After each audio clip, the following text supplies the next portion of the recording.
Now the next one is packet switching. Packet switching is what? Where our message is generally refers to our data.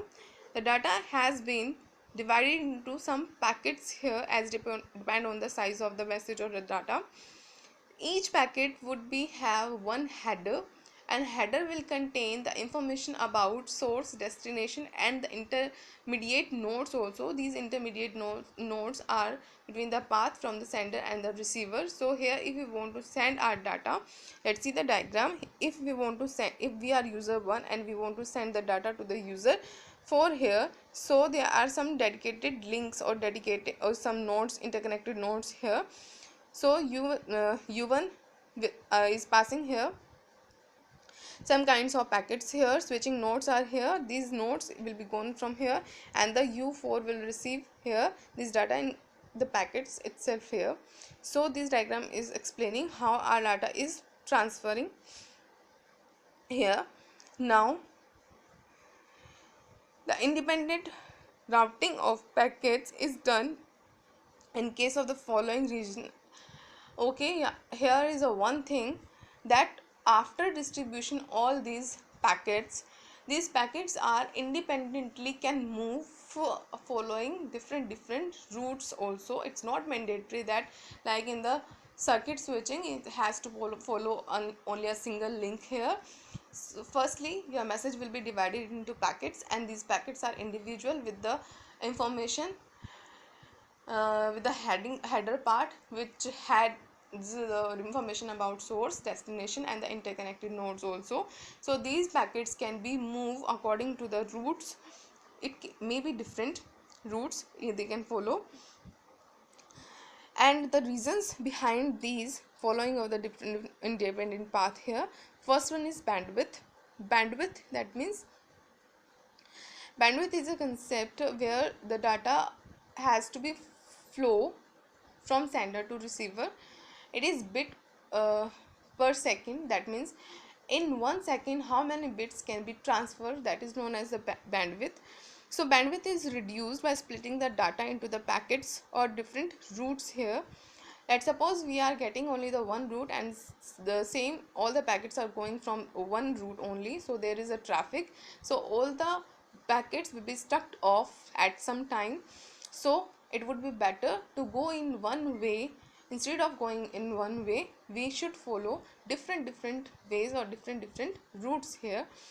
Now the second one is, for a certain link of the networking, the link goes down during the network. As I am saying, if we follow the same link or same route here, so the link or the route will be goes down.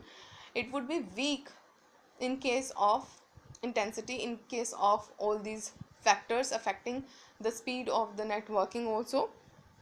So here is the concept of some packets can be sent from one route and the remaining can be sent through another route also.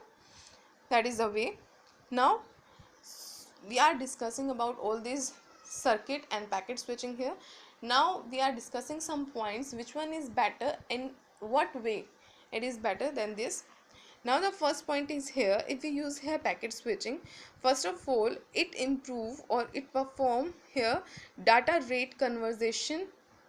Of course, what is data rate? Data rate is the rate at which data has to be transferred.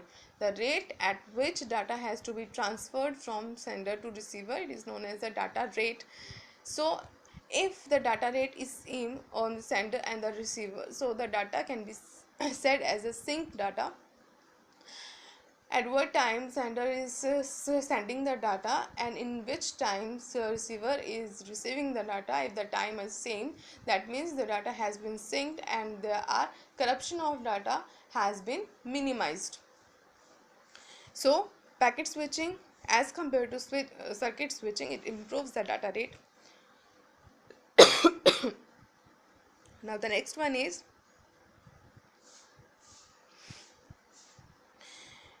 when traversing networks, which is here routers or other networking nodes, is then packets are buffered. As I'm explaining, if we pass all these data through a single link here, so it would be stuck off. Now the next one is circuit switching sets up a limited number of connection. At the starting of the circuit switching, we have explained there are number of links are minimum, and as per that we have very less number of nodes, very less number of setups here in circuit switching as compared to packet switching here, because how many setups we are setting here, it would decrease the performance of the switching. Now the next one is in case of traffic fees. Traffic fees, that means where we have to pay for the network.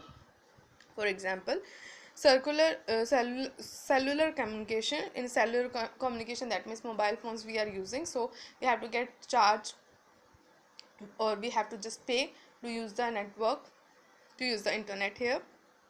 So in that kind of case, packet switching is characterized by the fee per unit of information transmitted. That means if we are paying for using the internet there, so we have to just pay for transferring our files, or whatever data we are downloaded, or whatever data we are uploaded.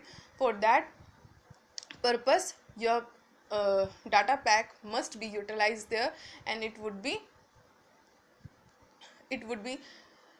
charged there as per, depend on the data pack whatever you are getting there, 1 GB per day, 2 GB per day, whatever you are using that data usage from the data pack. So that is paid for that, how much data you are using. So for that particular day, that your data will be used in some kind of charges also. So these are the topics including in this chapter. Now these topics has been completed here. I hope so you have cleared about it. Thank you.